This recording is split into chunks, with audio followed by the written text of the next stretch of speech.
রক্তে নেই লেখা হিন্দু মুসলমান, রক্তেই বাঁচে একটি প্রাণ। আসুন কাঁধে কাঁধ মিলিয়ে অপসংস্কৃতিকে রুখে দিই।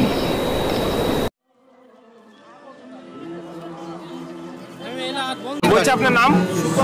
সুকল্পা ঘোষ। আমার নাম সুকল্পা ঘোষ। আচ্ছা, তো আমরা যে এই জামাত ইসলামীর পক্ষ থেকে এই যে ফ্রি বই বিতরণের যে অনুষ্ঠানটা আমরা করছি, তো এতে কি আপনারা খুশি?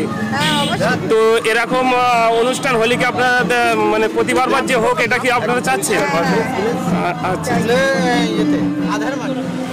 আপনার নামটা বলবেন? মেঘনাথ নাথ। একটু জোরে বলুন। মেঘনাথ নাথ। হ্যাঁ, তো এই যে জামাত ইসলামী হিন্দের পক্ষ থেকে এই যে ব্যবস্থাপনাটা করছে, তো এটা কেমন লাগছে আপনাদের ক্ষেত্রে? তো এটা কি প্রতিবারবার হবে এরকম কি আশা করছেন? হলে কি ভালো হয়?